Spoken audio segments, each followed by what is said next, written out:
Simulan po natin ang pagdiriwang sa ngalan ng Ama at ng Anak at ng Espiritu Santo. Amen. Ang pagpapala ng ating Panginoong Jesucristo, ang pag-ibig ng Diyos Ama at ang pagkikipagkaisa ng Espiritu Santo naway sumainyong lahat. At sumayo rin. Mga minamahal kong mga kapatid, ang pagdiriwang natin ng kapistahan ng banal na mag-anak sa kapanahunan ng Pasko ay nagpapaalala sa ating isinilang ang tagapagligtas sa isang pamilya upang muli tayong mailapit sa Ama na pabilang ang anak ng Diyos sa sangkatauhan. Naging lubos ang kanyang pagkapakatao sa pag-ibig at pangangasiwa ni Maria at Jose. Pagpalain nawa ng Diyos ang ating mga pamilya tungo sa pagtataguyod at pangangalaga ng ating simbahan at lipunan. At upang tayo po ay maging karapat-dapat gumanap sa banal na pagdiriwang na ito, alalahanin po natin ang ating mga pagkukulang at nagawang pagkakasala at buong kababaang loob tayong humiling ng awa at pagpapatawad mula sa Diyos.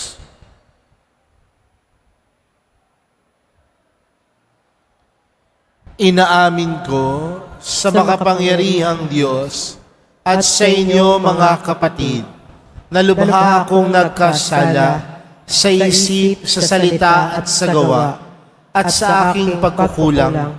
Kaya isinasamo ko sa mahal na Birheng Maria, sa lahat ng mga anghel at mga banal, at sa inyo mga kapatid na ako'y panalangin sa Panginoong ating Diyos. Kaawaan tayo ng makapangyarihang Diyos, patawarin tayo sa ating mga kasalanan, at patnubayan tayo sa buhay na walang hanggan. Amen. Panginoon, kaawaan mo kami. Panginoon, kaawaan mo kami. Kristo, kaawaan mo kami. Kristo, kaawaan mo kami. Panginoon, kaawaan mo kami. Panginoon, kaawaan mo kami.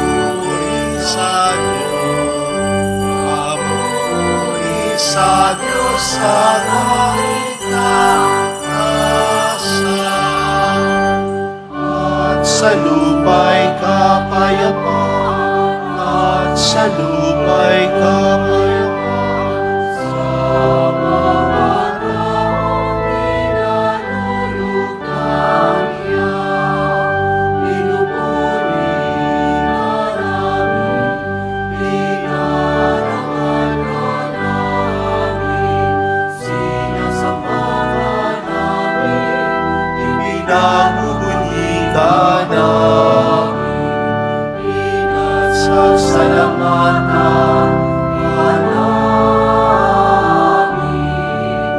dahil sa dakila mo ang kamulian.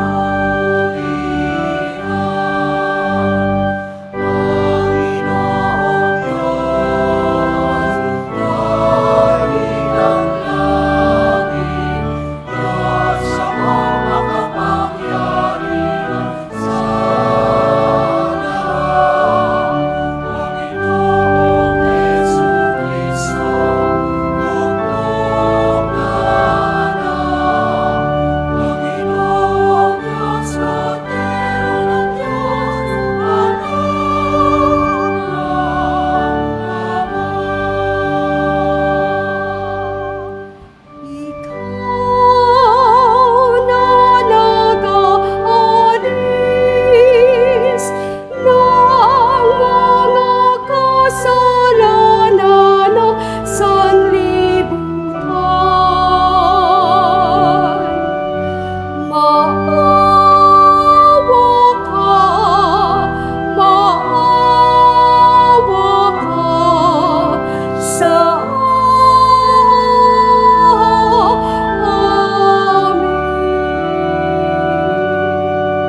Manalangin tayo.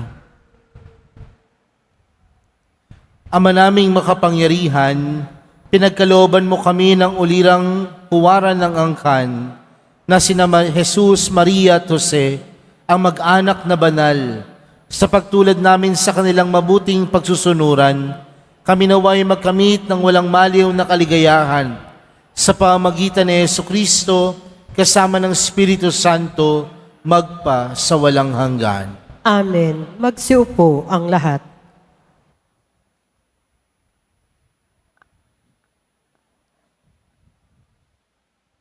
Pagbasa mula sa unang aklat ni Samuel.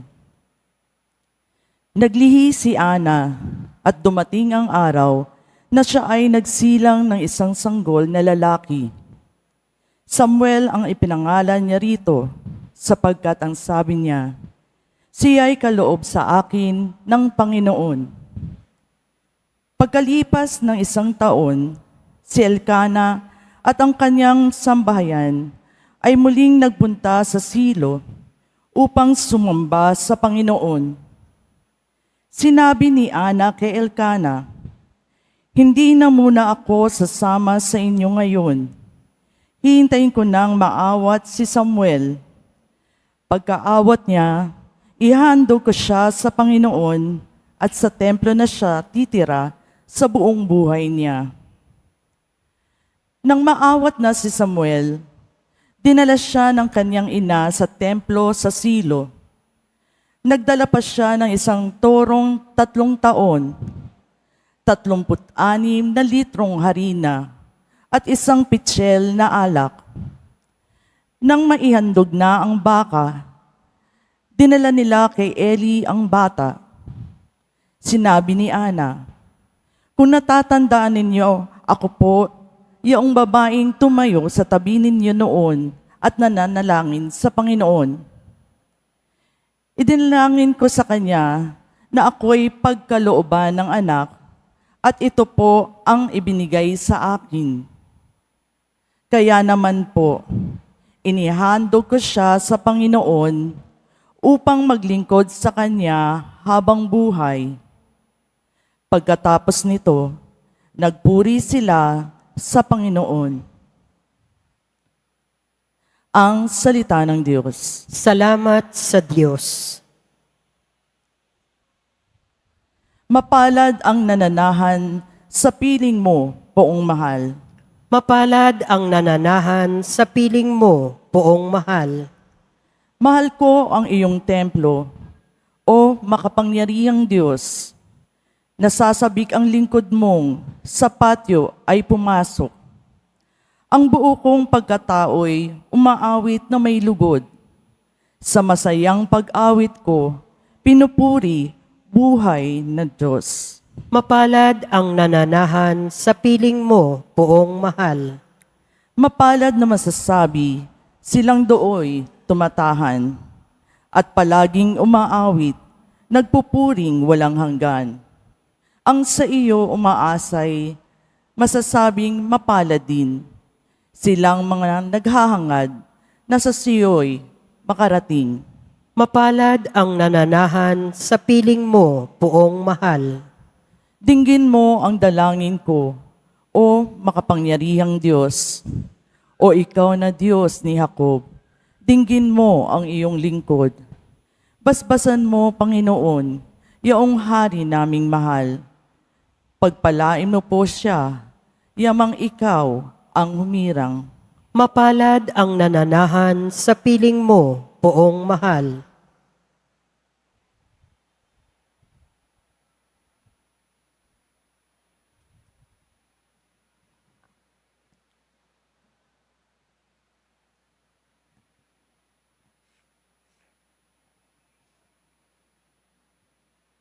Pagbasa mula sa unang sulat ni Apostol San Juan. Isipin ninyo kung gaano kalaki ang pag-ibig sa atin ng Ama. Tinatawag niya tayong mga anak ng Diyos, at iyan ang totoo.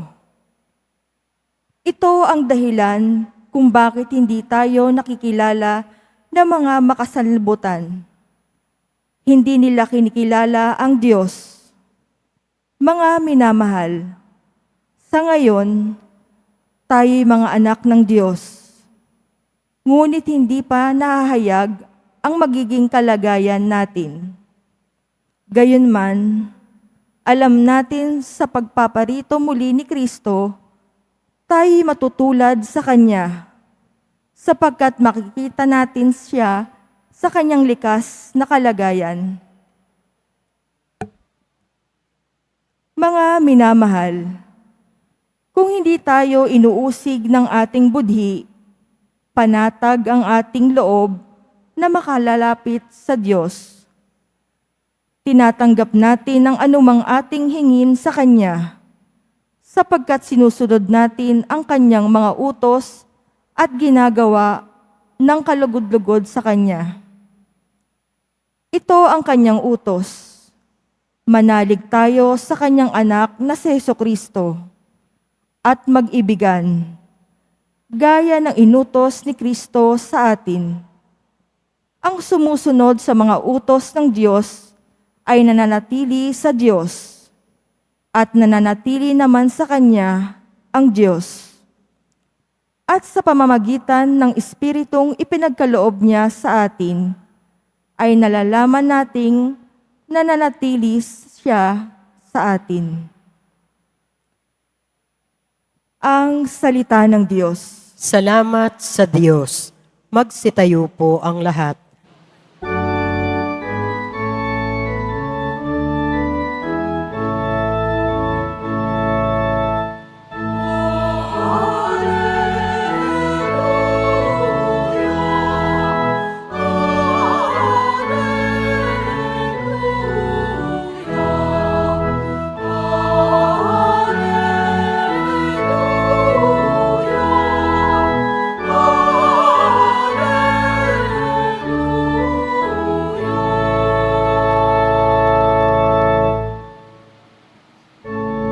Kapayapaan ni Kristo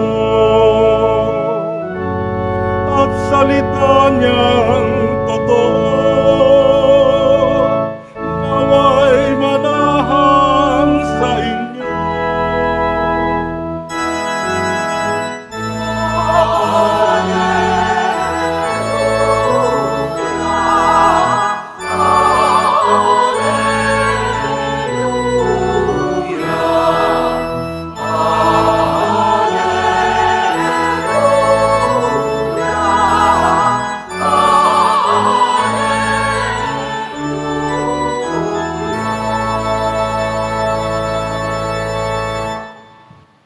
Sumainyo ang Panginoon. At sumairin. Ang mabuting balita ng Panginoon ayon kay San Lucas. Papuri sa iyo, Panginoon.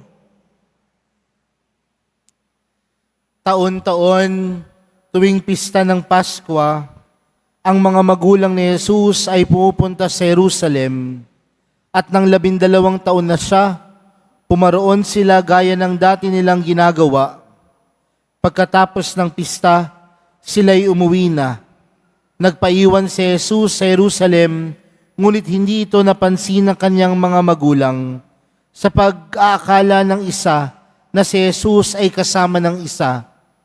Nagpatuloy sila sa maghapong paglalakbay.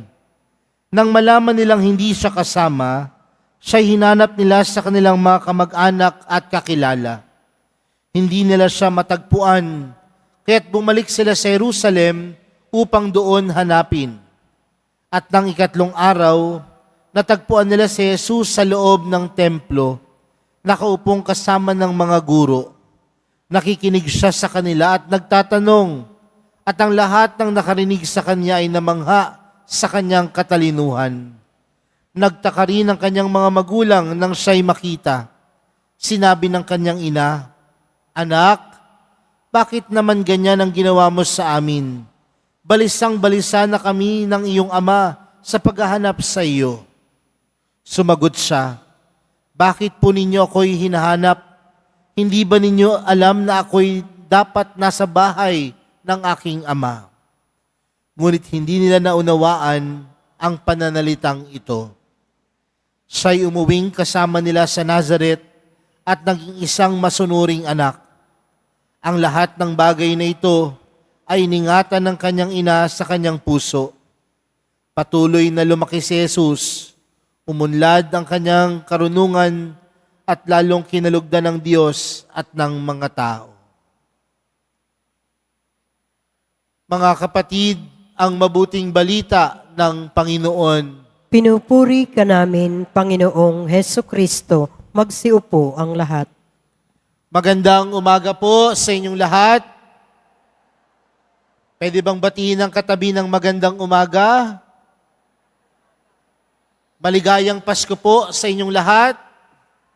Batiin din ang katabi ng maligayang Pasko. Mga kapatid, ang linggo, pagkatapos ng pagdiriwang ng kapanganakan ng Panginoon, ay laging nating ipinagdiriwang ang kapistahan ng banal na mag-anak. Si Jesus, si Maria, at si Jose. Kung matatandaan natin mga kapatid, nung ipinanganak si Jesus sa sanlibutan, siya ay dumaan sa isang pamilya. Ano pong ibig sabihin nun? Kagaya ng lahat sa atin, tayo ay dumaan sa isang pamilya, sa nanay, sa tatay. At ganoon din si Jesus. Nung siya ay nagkatawang tao, dumaan siya sa sinapupunan ni Maria, kagaya ng mga lahat ng ating pinagdaanan nung tayo ay pinanganak sa lupang ito. Pero mga kapatid, sa araw na ito, ang kapistahan ng banal na Santatlo ay panawagan para sa ating lahat na nabibilang sa isang pamilya. At ano po ang panawagan sa atin? Panawagan na ang bawat isa sa atin may kakayanang maging banal. Ang bawat pamilya, kagaya ni Jesus, Maria at Jose, may kakayanan na maging banal. Pero magandang pag-usapan mga kapatid, ano po ba ang kabanalan? Sa panahon po kasi natin ngayon, kapag napag-uusapan ng kabanalan, ang unang bagay na pumapasok sa ating isipan ay yung mga taong nasa loob ng simbahan. Banal yan kasi araw-araw yan nagsisimba. Banal yan kasi araw-araw yan nagro-rosaryo, araw-araw yan nagtitirik ng kandila. Ganoon na lamang ba nakikita ang kabanalan? Mga kapatid, tatlong bagay po ang magandang pagnilayan natin sa umagang ito patungkol po sa kabanalan ng mag-anak na sina Jesus, Maria at Jose. Una, ang kabanalan ang magdadala sa atin upang tayo'y patuloy na magpasalamat sa Diyos. Ang taong marunong magpasalamat ay ang mga taong banal. Pero mga kapatid, sa isang mag-anak, ano po ba ang dapat nating ipagpasalamat? Una sa lahat, ang presensya ng bawat isa. Kung mapapansin natin mga kapatid, ang banal na mag-anak, marahil nakaranas din sila ng pighati. Nakaranas din sila ng hirap. Ngunit sa kahirapan ng kanilang buhay, sa kasimplihan ng kanilang buhay, ano ang nanatili? Ang pagkabanal. Dahil nakita nila ang kahalagahan ng isa't isa. Nakita nila sa loob ng kanilang pamilya, ang bawat membro ay biyaya. Ang bawat isa'y pagpapala. Ang bawat isa'y grasya ng Diyos. Meron po bang mga mag-asawa dito? Nasaan po ang mag-asawa? Yung totoo po Oh. Kanina pong umaga, nung nagising po kayo, nagbatian ba kayo ng magandang umaga? Sabi ho kasi nalang mag-asawa daw po pag gumising, sa unang taon ng pagsasama, magandang umaga, good morning, Anong gusto mong almusal? Makalipas daw po ang 10 taon, 15 taon, nagbabatian pa ho ba? O pagkagising pa lamang sa umaga, ang tanong nyo na sa isa't isa, bakit ka pa nagising? Nagising ka pa. Baka kasi, ang tingin sa isa't isa, hindi na pagpapala, hindi na biyaya, hindi na grasya. Alam niyo po mga kapatid, ako po ay naka-assign sa eskwelahan. At minsan kapag nagpapatawag po ako ng magulang, dahil ang mga estudyante ay merong hindi nagawang maganda sa eskwelahan, minsan po yung magulang nag-aaway pa ho sa harapan ko. Bakit? Sasabihin niya doon sa isa, manang-mana sa'yo yan eh. Manang-mana sa'yo eh. Kaya ganyan yan lumaki. Kaya pasawa yan, manang-mana sa'yo. Nagtuturoan kapag kapalpakan. Pero alam niyo po nakakatawa, kapag graduation, kapag inaabot na yun po yung medalya sa magulang, minsan tinatanong ko po kanino kaya ito mana? Mag-uunahan pa yung nanay at tatay. Sa akin po yung mana. Kapag mabuti, we acknowledge the gift. We acknowledge the goodness. We acknowledge the presence of God. Pero tandaan mo mga kapatid, ang kabanalan nagpapasalamat dahil anuman ang biyayang ipinagkaloob ng Diyos, ito ay dahil sa pagmamahal at pagpapala ng Diyos. Kaya humamaya, tingnan po ninyo yung asawa ninyo, kahit lasinggero yan, biyaya yan ng Diyos. Tingnan po ninyo yung misis ninyo, kahit bungangera yan, biyaya yan ng Diyos. Kahit po yung anak ninyo pasaway, biyaya yan ng Diyos. At ang biyaya na tinatanggap, dapat marunong magpasalamat. Pangalawa, ang kabanalan ay nagdudulot sa atin upang tayo'y matutong gumalang. Panawagan po sa ating mga pagbasa para sa araw na ito na ang bawat isa sa atin ay anak, naging anak. At kung tayo ay naging anak, nangangahulugan na tayo ay may magulang. At tandaan natin mga kapatid, ang bawat magulang hindi perpekto. Kaya nga kung tutuusin, ang anak hindi pwedeng pumili ng magulang. At ang magulang kailanman hindi pwedeng pumili ng anak. Pero anong panawagan lagi sa anak? Dapat laging nandoon yung paggalang at yung paggalang na yon ay laging naguugat sa pagmamahal. Naniniwala po ako mga kapatid na ang mga anak na marunong tumanaw ng utang na loob sa magulang, tunay na pinagpapala ng Diyos. Ang mga anak na marunong pahalagahan ang pagmamahal at pag-aaruga sa kanila ng kanilang mga magulang, tunay na pinagpapala ng Diyos. Kaya sa mga anak po na nandito, huwag sanang mawala yung respeto, huwag sanang mawala yung pagmamahal. Dahil kahit hirap ka na, kahit hirap ka nang mag-alaga sa iyong mga magulang, tandaan mo, ang pagpapala ng Diyos ay sumasa iyo. Ang pagpapala ng Diyos ay sumasa iyo. Pero magandang hamon din ito para sa mga magulang. Ang pangatlo, Ang hamon sa mga magulang na sa loob ng isang pamilya, buhay si Kristo. Dahil ang tunay na magpapabanal sa isang pamilya, walang iba kundi ang presensya ni Jesus.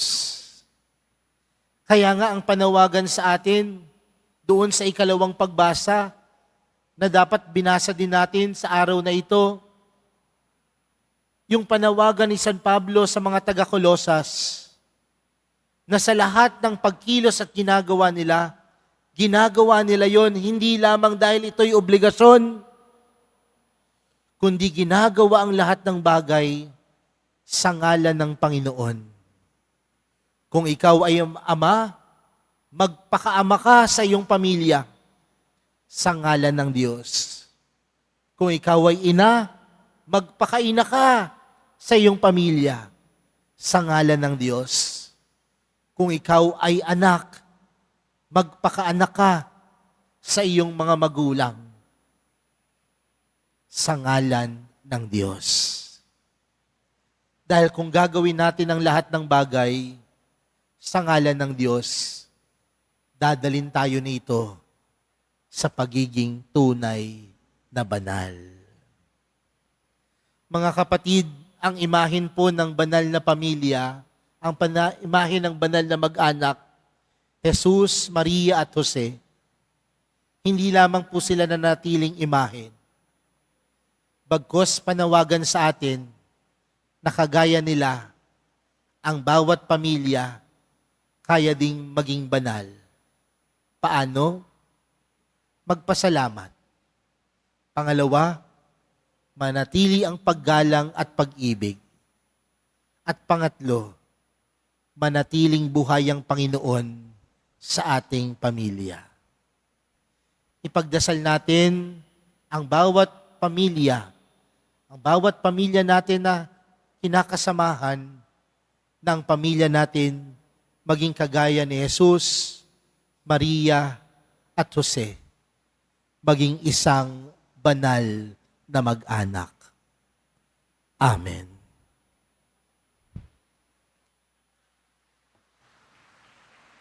Magsitayo po ang lahat.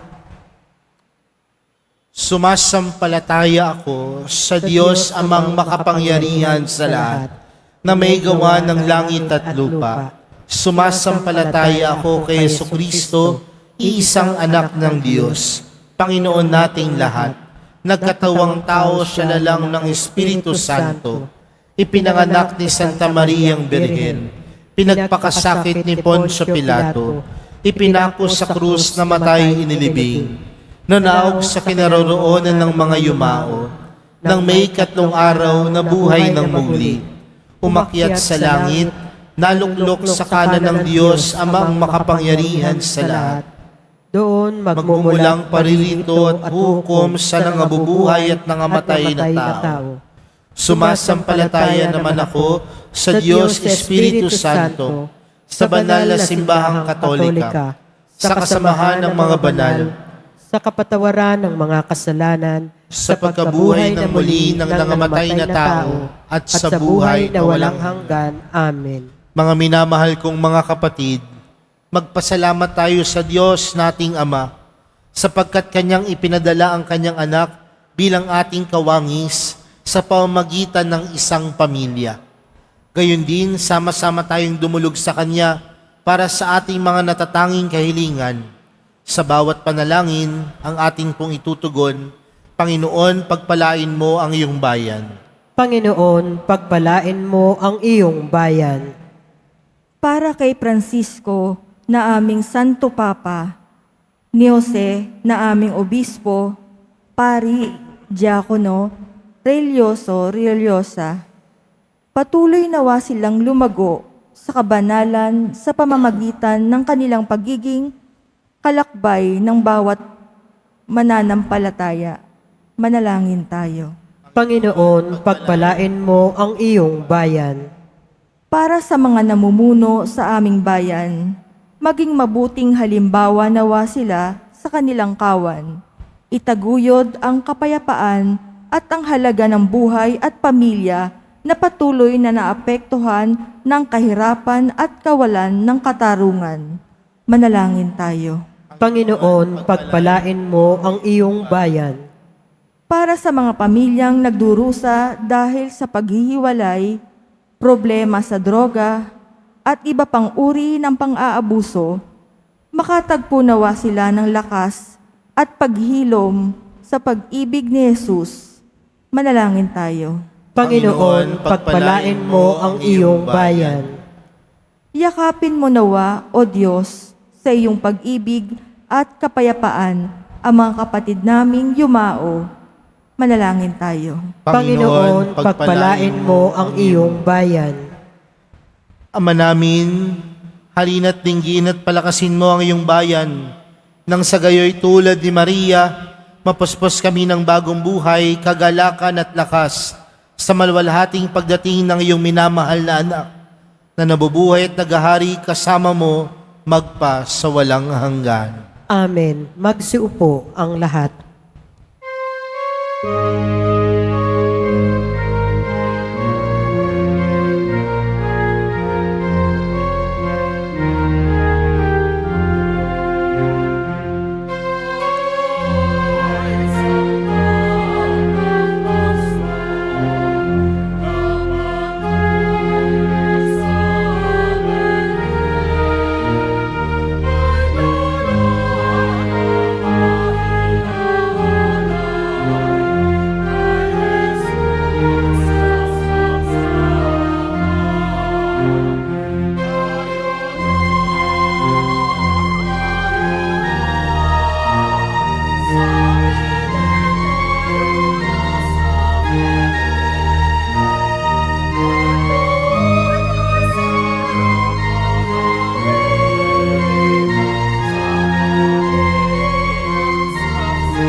Magsitayo po ang lahat.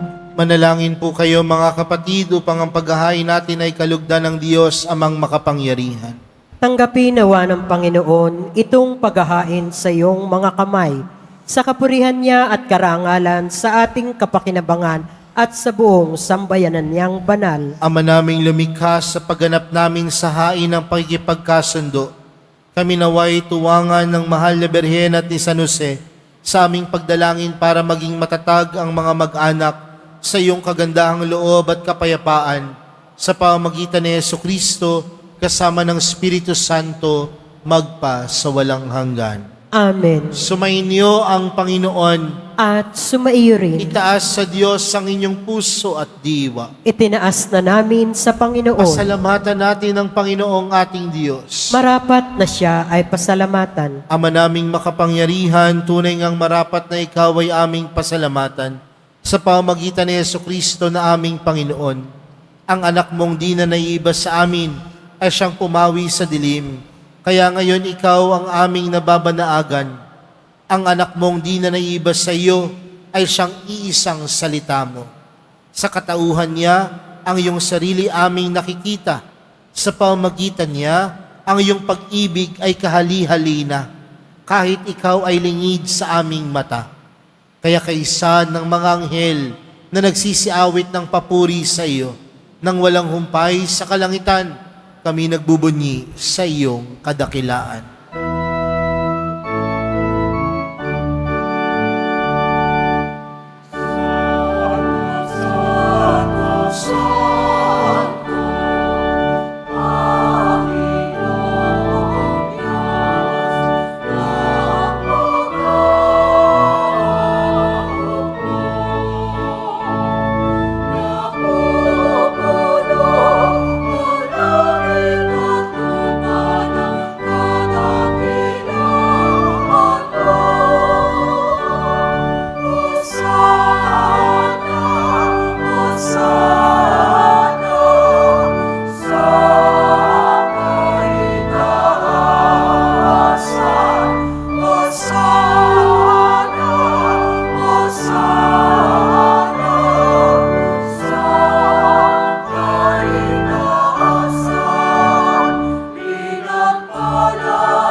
Magsinuhod po ang lahat.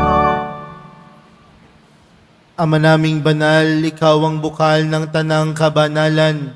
Kaya't sa pamagitan ng iyong Espiritu, gawin mong banal ang kaloob na ito upang para sa amin maging katawan at dugo ng aming Panginoong Heso Kristo. Bago niya pinagtiis ang kusang loob na maging handog, hinawakan niya ang tinapay, pinasalamatan kaniya, pinaghati-hati niya iyon, iniabot sa kanyang mga alagad at sinabi, "Tanggapin ninyong lahat ito at kanin. Ito ang aking katawan na ihahandog para sa inyo."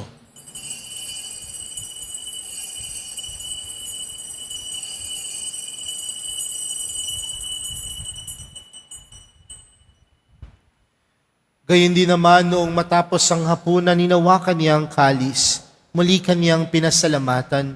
Iniabot niya ang kalis sa kaniyang mga alagad at sinabi, "Tanggapin ninyong lahat ito at inumin. Ito ang kalis ng aking dugo, ng bago at walang hanggang tipan. Ang aking dugo na ibubuhos para sa inyo at para sa lahat, sa ikapagpapatawad ng mga kasalanan. Gawin niyo ito sa pag-alala sa akin."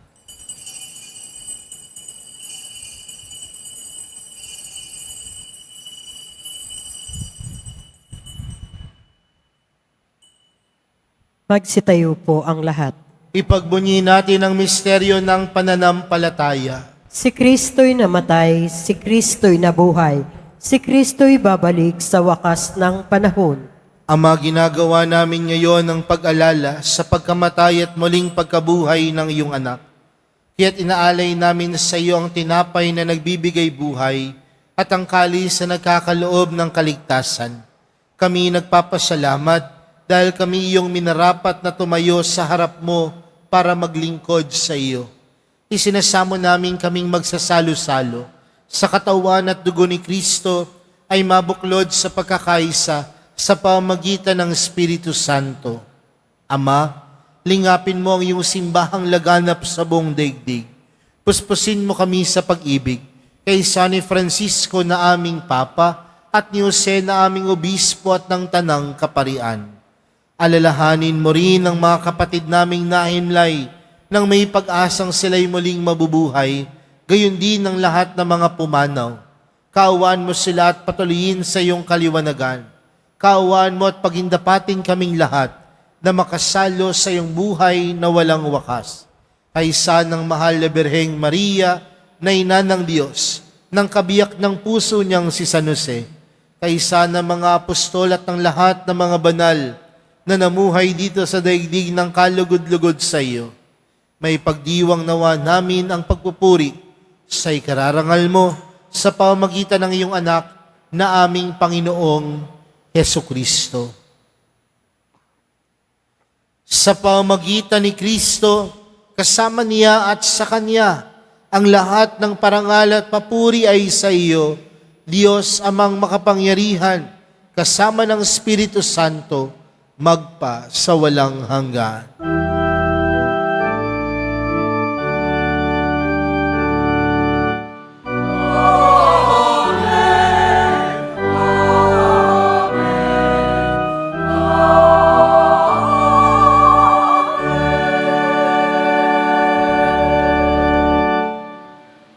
Lumapit po tayo sa Ama natin sa langit sa panalangin itinuro sa atin ni Jesus.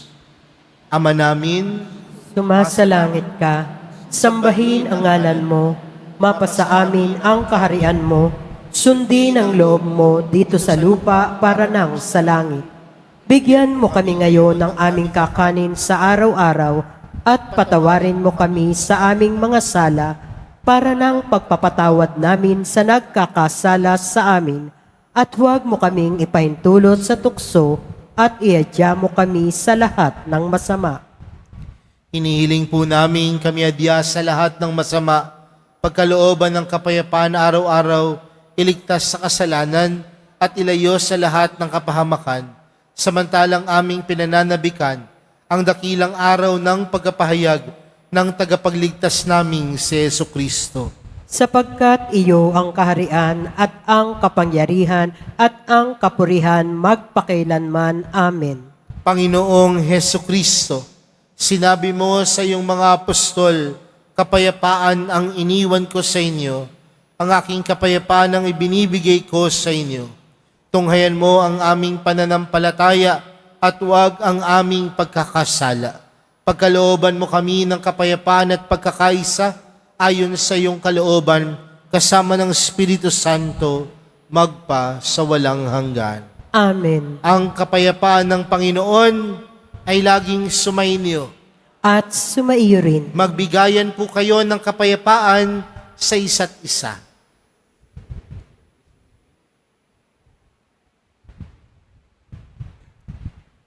Kordero ng Diyos na nag-aalis ng mga kasalanan ng sanlibutan, maawa ka sa amin.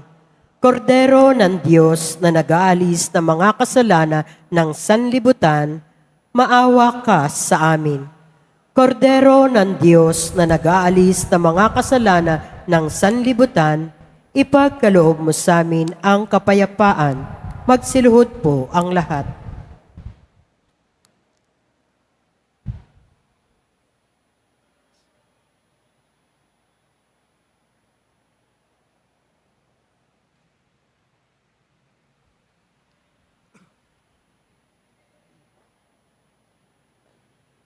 Narito si Jesus, ang kordero ng Diyos. Siyang nag-aalis ng kasalanan ng sanlibutan. Mapalad ang mga inaanyayahan sa kaniyang piging.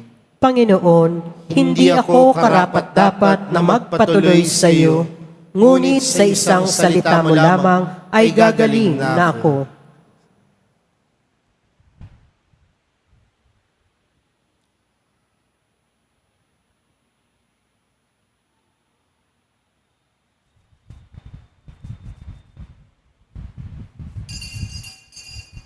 Para sa lahat ng tatanggap ng banal na komunyon, sasagot po tayo ng amen pagkasabi ng pari o lay minister ng katawan ni Kristo at isubo agad sa bibig bago umalis sa harapan ng pari o lay minister. Sumunod po tayo.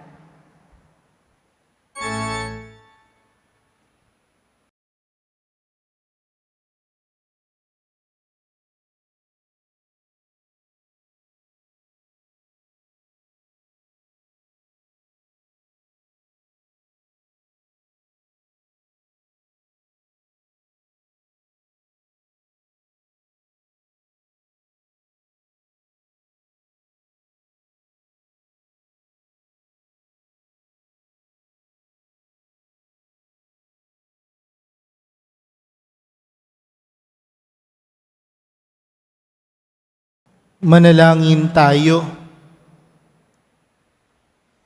Ama naming mapagmahal, kami iyong pinapakinabang sa piging na banal, ay gawin mong makapamuhay gaya ng banal na mag-anak. Matapos naming pangatawanan ang aming mga pananagutan sa lupang ibabaw, kami naway makasalo sa kanilang kasiyahan sa kalangitan, sa pamamagitan ni Jesucristo kasama ng Espiritu Santo, magpa sa walang hanggan. Amen. Sumainyo ang Panginoon. At sumaiyo rin. Mahal na pong Jesus Nazareno, inihayag mo sa pamamagitan ng krus ang walang maliw na pag-ibig ng Diyos ang katauhan. Pakinggan mo ang kahilingan, lalo na para sa mga nangangailangan ng iyong tulong at awa. Makamtanawa namin ng iyong kasagutan na may utang na loob na tinatanaw. Basbasan din po ninyo itong mga imahen at dasalan upang lalo kaming manalangin at magtiwala. Sa pamamagitan ng bendisyon na ito, naway lalo kaming maging mapaglingkod, masunuri na tapat sa iyo, na aming malwalhating Panginoon, magpa sa walang hanggan. Amen. At pagpalain po kayong lahat ng makapangyarihan at mapagmahal na Diyos, Ama, Anak, at ng Espiritu Santo. Amen. Humayo po kayong taglayang kapayapaan ng poong Jesus Nazareno. Salamat sa Diyos.